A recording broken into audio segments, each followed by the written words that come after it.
Hey, I'm John McCauley, aka Dooney, by those who know me, growing up in the hood, Greensboro, North Carolina.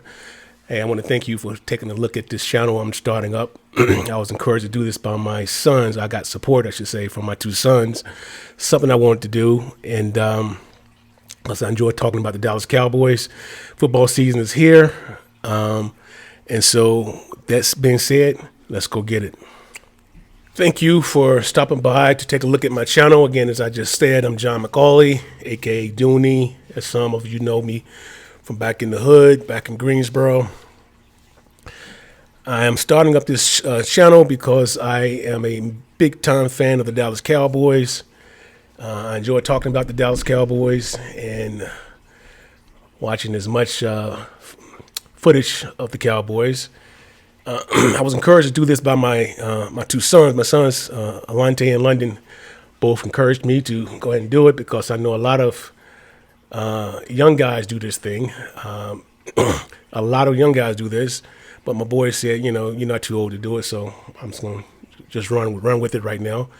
Basically, this video basically just let you know why I became a Dallas Cowboy fan, and then I can start shooting up some footage of some videos of getting more in depth in what I see in the Dallas Cowboys and more of a commentary kind of thing. Right now, half the day is almost over with, as far as it's starting first games of the season. Eagles won. They squeaked by the Detroit Lions because of this stupid play or call by the coach to do an onside kick, and they had just scored a touchdown against the great Eagles defense, and then tried an onside kick, and the Eagles recovered the ball, and then Detroit had to put their defense right back out on the field, and I believe the Eagles scored a field goal. Now, I don't want to talk much about the Eagles right now, but you will hear a lot about the Eagles as well, because they seem to like to talk about the Cowboys a lot, right? I see that Green Bay is getting waxed right now by Minnesota. So I don't know. These are the last days of Aaron Rodgers. I have no idea. But it's the first game of the season, and they don't look too good. I did see where the Miami Dolphins, they waxed the Patriots. Wow. Oh, boy. The Miami Dolphins, Tom Brady-less division. But unfortunately, the Buffalo Bills look pretty strong. So I don't know. But it's nice to see the Miami Dolphins looking like something, like they may do something, but without the Tom Brady-less in the division.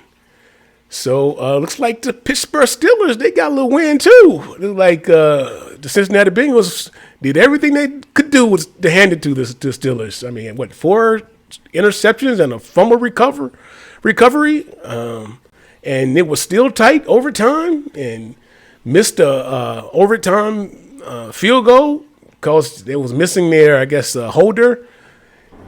So, well, Steelers, they got to win. You know, wow, they got to win, first win. Eagles got their first win. The Dolphins got their first win. Looks like the Washington Commanders will get their first win. Unfortunately, those Giants, I don't know. Anyhow, why I became a Dallas Cowboys fan. Back in the 1970s, you know, there was no football team in Dallas. There was no Dallas, in Greensboro. There was no professional football team in North Carolina. And so, you know, we didn't have cable vision, and we didn't have, did I say cable vision? God, I don't know the last time I said cable vision. We didn't have cable, right? We didn't have cable. We only had like 3, maybe 4 channels, and we didn't have PlayStation. We didn't have these social media, the internet. You know, we didn't have handheld devices.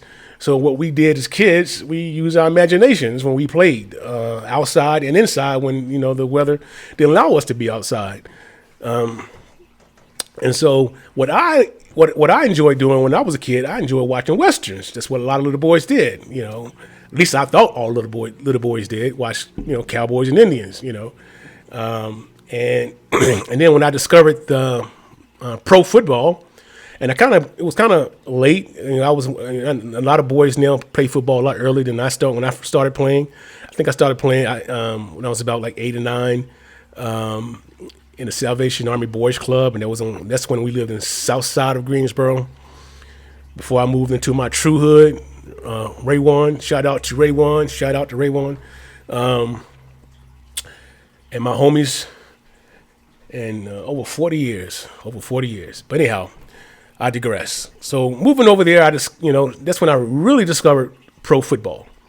And then I discovered there was 2 teams, Indians and Cowboys, Washington Redskins and Dallas Cowboys. And those were the 2 teams that was on television a lot because, I guess Redskins being in Washington, D.C., and D.C. being so close to North Carolina, that's the feed that we got. So I got to watch those games, and as well as all the division games. At that time, we had the St. Louis Cardinals in the division. They weren't called the Arizona Cardinals then. Still the Giants, the Redskins, Cowboys, and those Eagles. Well, I chose the Cowboys for several reasons because I saw a lot of uniqueness in the Dallas Cowboys that I didn't see in any other teams. And there wasn't 32 teams back then. It was, 28 teams, I think. Dallas was an expansion team, 1960. And what I liked about Dallas from the start was that they had a coach that looked different than the other coaches that was out there. Coaches pretty much dress as you see how coaches dress today. But when I saw the Dallas Cowboys, Tom Landry didn't look like a coach. He looked like a businessman. That's how I looked at it. And he wore a suit. He wore a fedora. I don't know if I pronounced that correctly, so if I butchered that word, please forgive me. So I like that he was unique in that fashion, that he wore a suit, he wore the hat. And another uniqueness about this particular coach, Tom Landry, the late great Tom Landry, was that he was not animated on the field as you see a lot of coaches today. You don't see that many as you used to, but some coaches just like I think John Madden was one of those coaches that would just be on the sideline, waving his arms, and then but when you see a team losing, you do want to show some. You want to see some expression, some emotions from your coach. But see, Dallas wasn't losing. Okay, Dallas really lost when I started watching Dallas. Okay, and the reason why I say that was appealing to me was because when you in battle, when you in war, when you in the trenches, are you in the foxhole?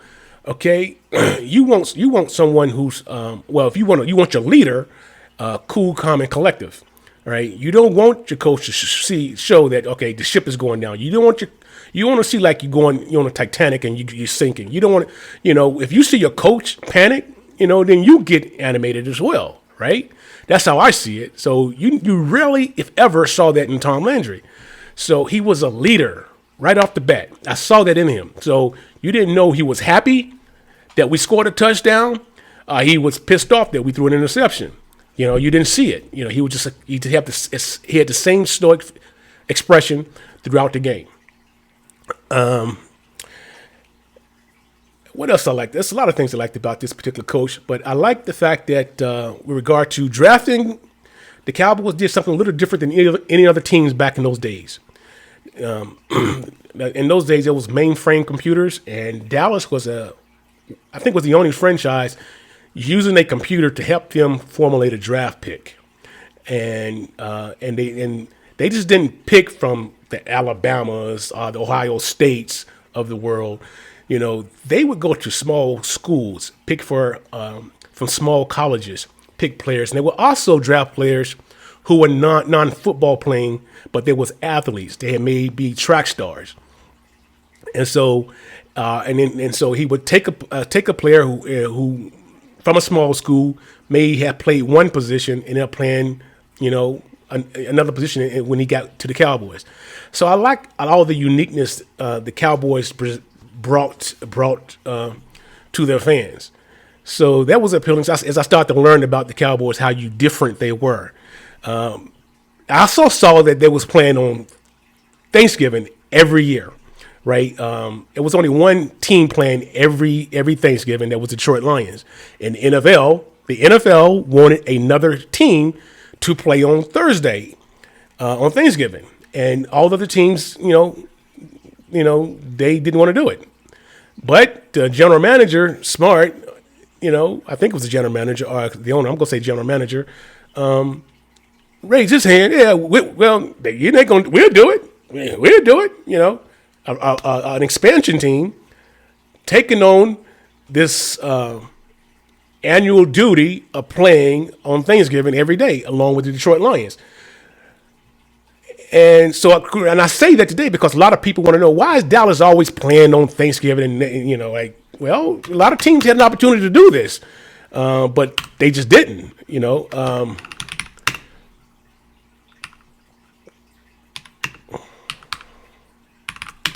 A lot of teams just didn't. Dallas was the one that, and they raised their hand. And so that's why to this day you see the Dallas Cowboys. I was about to say it, but I'm not going to say it. I'm going to give you a reason why Dallas has been is the America's team.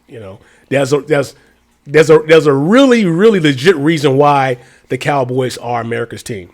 Okay, not just because I say so. Not because Jerry Jones say so.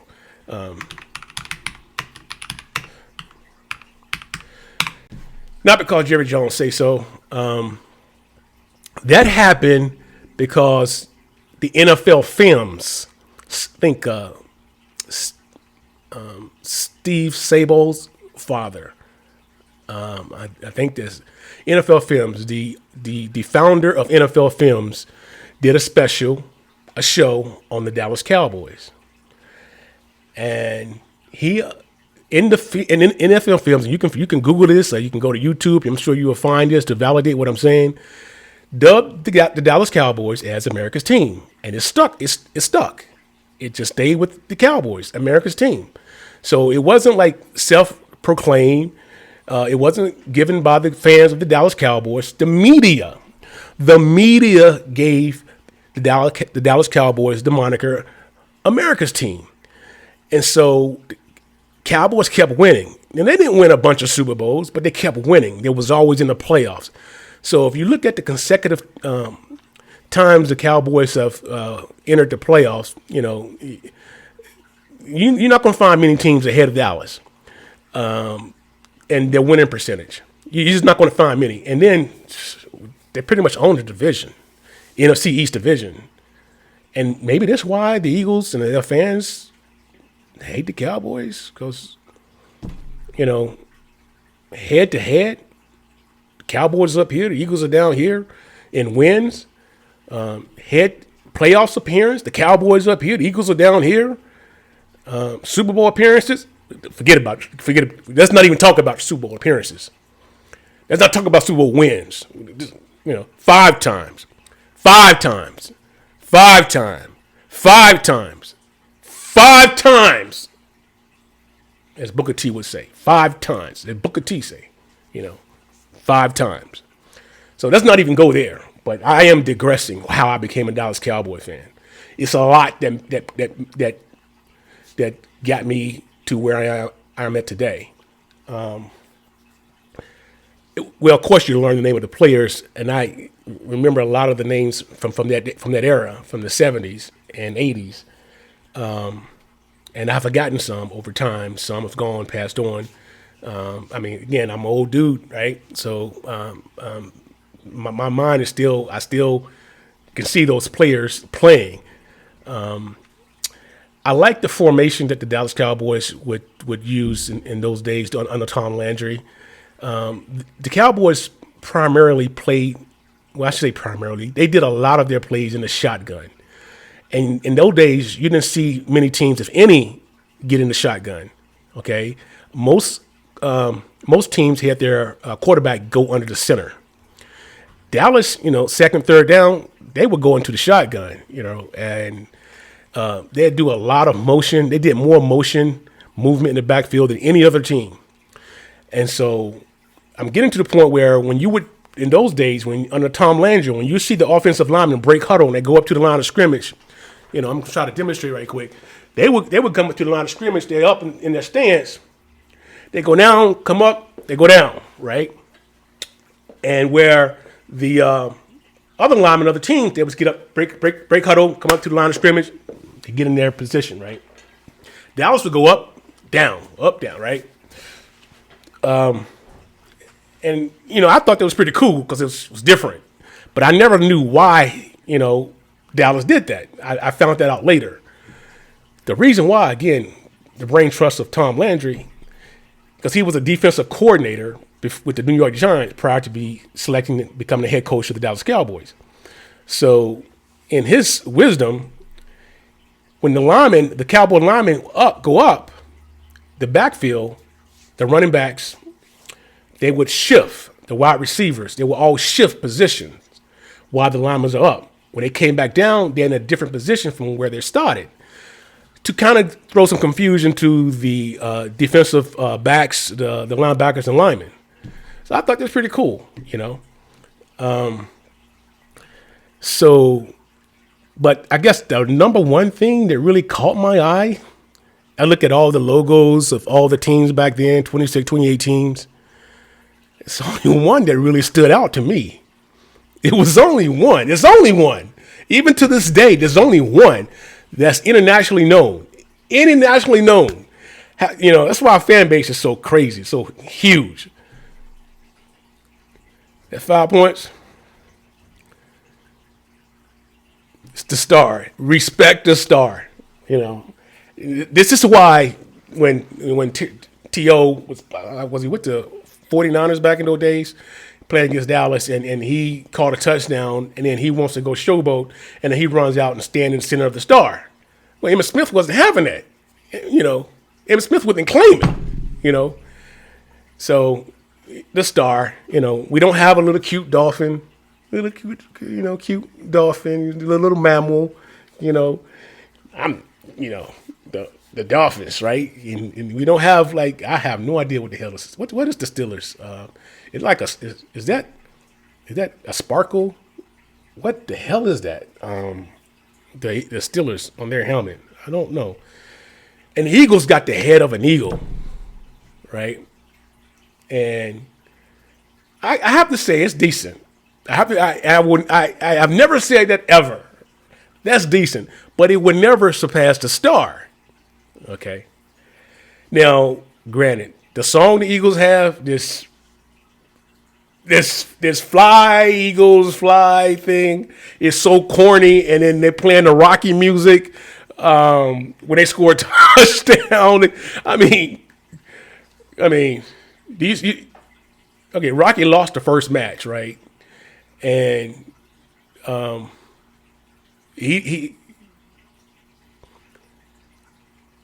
I find it amusing. They play it, and I guess it gives them sort of courage. What does it do for you, Eagle fans? What does that do for you? I don't know. Because most of them have drunk, right? But I digress again. This is not about the Eagles. This is not about the Eagles and their fans. Even though I lived in Philly for 20 years, I'm 2 hours away. I'm in a place called Dallas Town, right? Dallas Town, Pennsylvania, right? Isn't that pretty cool, ironic? I'm a Dallas Cowboy fan. My daughter's middle name is Dallas, and she goes to a school called Dallas Town area high school, and I live in Dallas Town, and I'm a Dallas Cowboy fan. That's pretty cool. I didn't plan it that way. It just the football gods just sprinkle some love to me. That's all. I digress again. Became a Cowboy fan because in the first year I really watched the entire season to really to follow the team. We got to the Super Bowl that first year, and we played the Denver Broncos, and I think their quarterback was Craig Morton, and we had somebody. Who was our quarterback? We had somebody.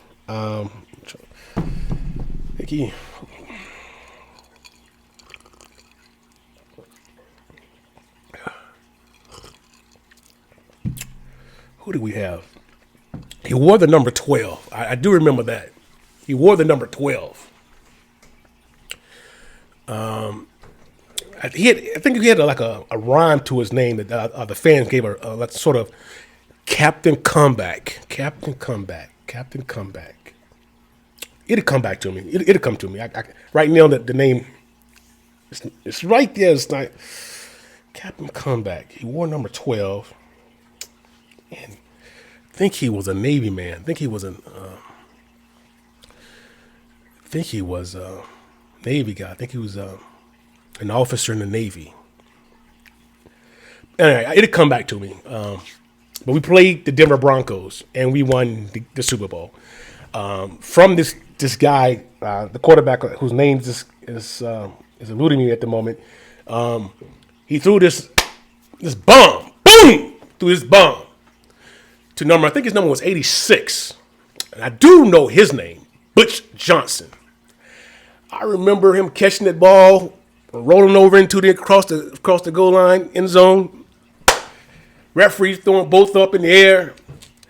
And the reason why this is so significant why I remember it so much, because I remember up to the game how the media was so killing Dallas. Killing it, just destroying the Dallas Cowboys. I think because the last time we kicked the team's butt in the Super Bowl against the Miami Dolphins, right? So it's been a while since we won a Super Bowl, right? And but it's my first one that I'm watching. And so we were the underdogs. We weren't expected to win, and we won. We shut the whole city of Denver up, just shut them up, because the media lived in, I rarely did you hear anything, the media in Dallas saying anything, but it was all, they stayed in Denver. All right, so we won that Super Bowl. And then we kept on winning. Unfortunately, we didn't win any more Super Bowls, but we kept winning. We was winning division champions, conference champions, and competing. And then, and I guess our downfall was when we played against the 49ers in the NFC Championship game, and they call it the catch. Dwight Clark, from one of my favorite, who I consider the greatest quarterback of all time, Joe Montana, Heisman Trophy winner out of Notre Dame. I consider the greatest quarterback of all time, And we was playing with our new quarterback, because the quarterback, he had retired the year before, so this was his first year starting. He was our backup quarterback and our kicker, Danny White. Danny White was our starting quarterback, and this was his first season starting. And we got to an NFC Championship game. Okay, and that's the first time, I never remember, the first time I saw our coach like, oh, no, Danny, no, Danny, no. I think he ad-libbed, Tom Landry called the play, and Danny ad-libbed and wanted to do something different. And that's when, and then I think he got sacked. And unceremoniously, our coach, the only coach, this was another reason why I love the Dallas Cowboys, because they were about 17 years old. They only have had one coach their entire existence. It was Tom Landry, who used to be a defensive coach, a coordinator. Now he's the head coach of the Dallas Cowboys. He was Dallas. He is Dallas to this day, Tom Landry. And so Dallas started losing, wasn't doing too well, and we ended up we had the draft rights of Herschel Walker, who went from Georgia to play in the USFL, trying to start a team, a league, and I think he played for the New Jersey Generals. I'm not sure, but once the USFL folded, because we had the rights of Herschel Walker, and he came over to the league to play. We had Herschel Walker. He was tearing it up. Unfortunately, we didn't have any other players doing the same thing. It was just Herschel. We didn't have, all our players was old now. We still had Tom Landry, but they had gotten older, and our draft picks wasn't shining as they had in the past. But we had Herschel Walker. He was our number one commodity. He was our number one asset. And then we had this gullible team, the Minnesota Vikings, who was willing to give everything they had for Herschel Walker, because they just needed that. They were missing a running back. And if they had that, that will propel them over into the Super Bowl and dynasties, right?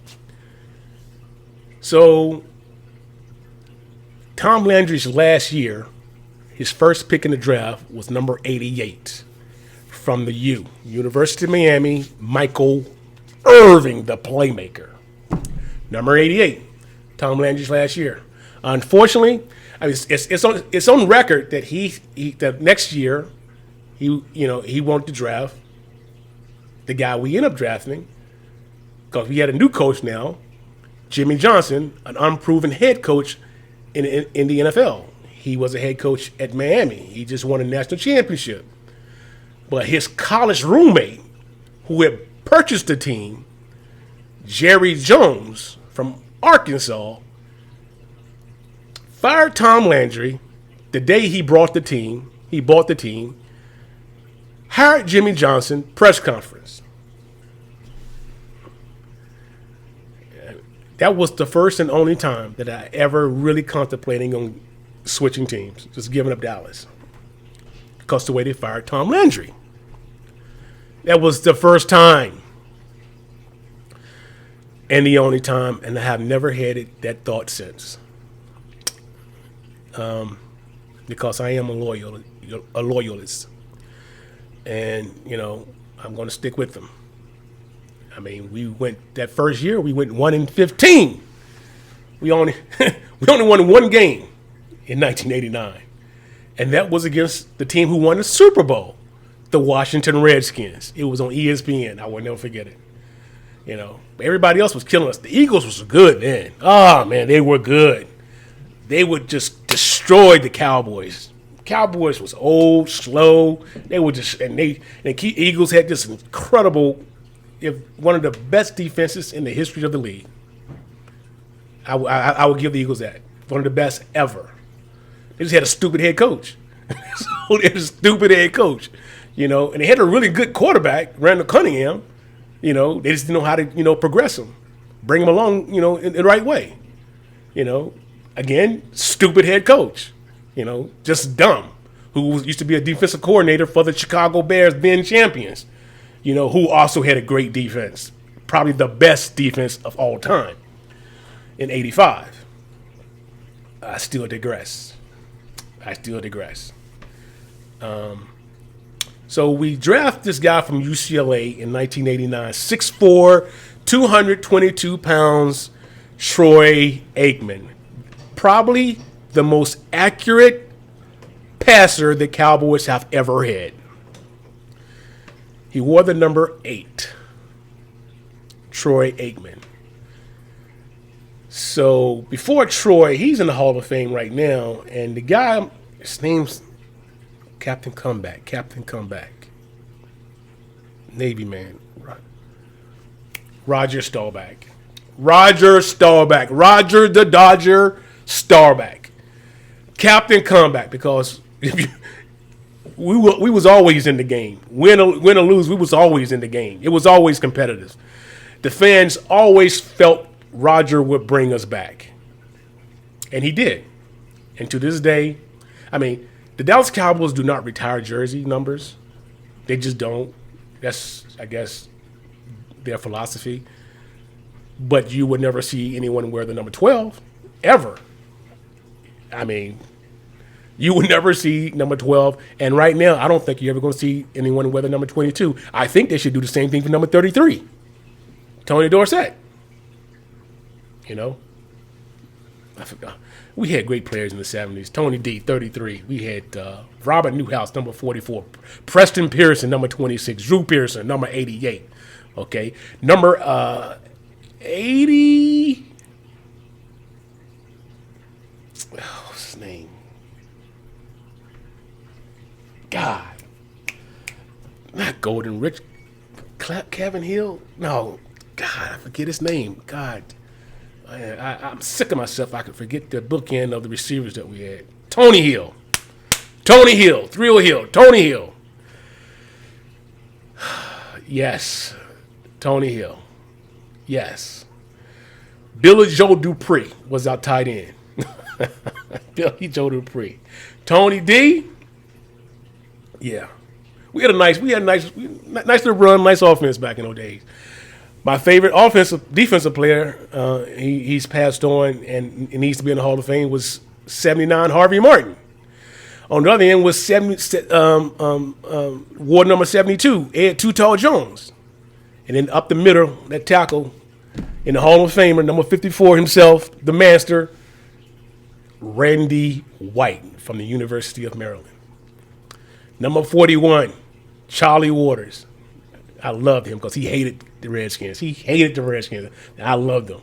And the other guy was, in the Hall of Famer, Cliff Harris, number 43.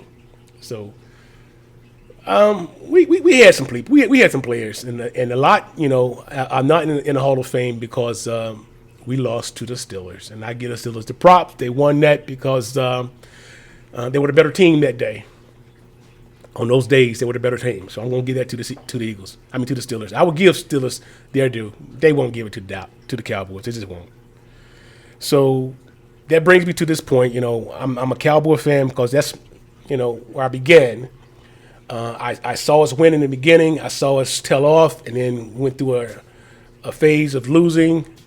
And then I saw the dynasty come of the 90s with Troy Aikman and the threesome. And then we have not won a Super Bowl in 27 years. Yet, we sell out on the road everywhere we go. In your house, in your house, in your house, in your house. We sell out on the road. And your fans travel really well to our stadium. But yet, we haven't won in 27 years. And that's, okay, we haven't won. I want to win. I want to win another one. I want a 6th championship. I want a 6th one. I want to be 6 terms, 6 terms, 6 terms, 6 terms, 6 terms, 6 terms, 6 terms Super Bowl champion. I do. We had some good teams. Something happened, just like in the 80s. So we got to continue to build on that. Now, if you haven't been in the Super Bowl or won a Super Bowl since 1972, now that's not 27 years, Shit, I was 7 years old. I was 7 years old in 1972. That's the last time the Miami Dolphins won a Super Bowl. That's the last time they won a Super Bowl. Eagles, what, y'all got one like about 4 or 5 years ago? Didn't Anita Ward come out with a one-hit wonder, Ring My Bell? Like, ring my bell. Remember that song? Ring my bell, ring my bell. Remember that song? Ring My Bell? It was a popular radio song. It was on the radio. And then you thought, okay, this girl banging. She going to come out with another hit. And you waited. And you waited. And you waited. And you waited. And you waited. And you waited. It never happened. It never happened. One hit wonders. And then you're dubbed that title forever. One hit wonder. An anomaly. Like no one saw that coming. Really? No one saw that coming. That one championship. And it wasn't with the quarterback that number one pick. That expensive quarterback that's now is a journeyman. That expensive quarterback. We still have our quarterback. His name is Dak Prescott. Wears number 4, right? And I hear that he's the best quarterback in the division. That's what I hear. That's what I hear. The Eagles got somebody named Jalen Hurts who likes to run like a running back. So he leads the team in rushing yards, I think. So that's how I became a Dallas Cowboy fan. And almost my entire family are Cowboy fans. And a lot of it's because of me. because no one in my family was watching football back in the 70s and the early 80s. So I got my brothers and my sister and cousins and my mother. And initially, I had my two sons who encouraged me to do this, to be Cowboy fans. They grew up Cowboy fans. One is still, one is not now. So they both grew up in Philadelphia. So I'll leave that at that because I love them both equally, even though one jumped ship on me. I love him as I love the other. Period. So listen, I'm going to continue to do this, have fun with this, make some more videos. I got to learn how to do this editing thing and move around. But I'm going to call this channel JMax Sports 24/7 because I'm going to be shooting videos up on the channel when it hit me spur of the moment. I probably have more content on the Dallas and the game. I mean, we have a game coming up tonight playing the Tampa Bay Buccaneers, and all the prognosticators have us losing the game. I mean, we're missing our our starting left tackle, Tyron Smith, right now because he injured himself in practice, training in practice, and in the off season we ended up trading away Lyle Collins, which I thought was a stupid move. Stupid, because I really like Lyle Collins, and I remember when we was courting him to try to get him to come to our team.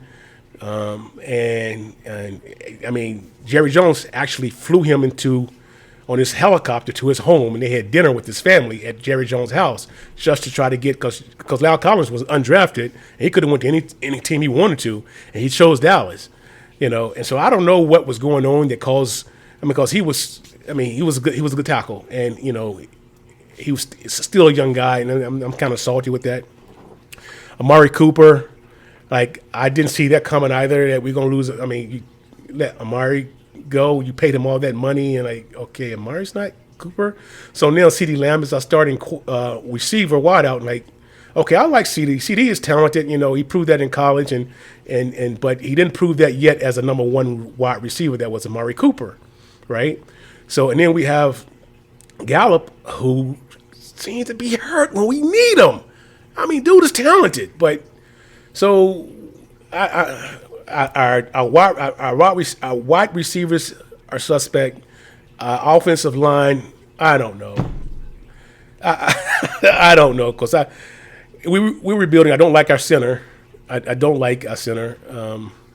He's no Mark Stepnoski by any means. But I do like our defense. I do like our line, our defensive line, especially the defensive line. I love our linebacker, Micah Parsons. Hey, so if our defense can keep us in the game, you never know what can happen. So I don't expect Dallas to do much this season because of, in my estimation, we're rebuilding on the offensive line. And the jury's still out with the wide receiver core, period. Okay? And so I just want to be competitive. The prognosticators have the Eagles winning the division. I saw some articles where they may have the Cowboys in the playoffs, possibly, but they definitely have the Eagles winning the division and probably going into the Super Bowl because of the transactions they made in the offseason. So I'm going to watch this game, probably make a video at the conclusion of the game. So I'm going in with hope. Future videos will have my bets, straight bets. I haven't really learned this over and under thing yet. My son does that, so I'm going to try to use. I'm going to ask my son, can I use it, because he uses over and under picks weekly, and if you want to go with those picks, you can, because he's pretty good at this. I'm just going to do the straight betting thing, my picks. And then, you want to stop by the channel and see what my straight picks are with my sons, which is Preems, Alante. He will have his over and under picks, and I will present those to you, and then you can go, look at your picks and, compare it towards his. And, like I said, he's very intuitive. He follows all sports, and he really follows football. So, and he followed the being so into sports because he got that from his dad. He called me Pop now, so that's what that's what you do when you become a grown man. You don't call your dad daddy anymore. You call him pop, right? So I'm pop now. So I'm okay with it. I love it, because I know it's endearing and he loves me. Nothing's changed. Just I'm pop and not dad. So for my youngest son, I'm dad, but I heard him mention pop sometimes. So I'm pop, I'm dad. I love my sons. I love them to death. So hey, thank you for taking a look at this and having fun with it with me. Shoot the comments, hit the comments, and I think I hear the YouTubers say hit the likes, the share, subscribe thing. And because I'm going to try to get better at this, I really am, because I enjoy doing this and I love talking, especially about the Cowboys, the Tar Heels, and other things. So thank you for stopping by. And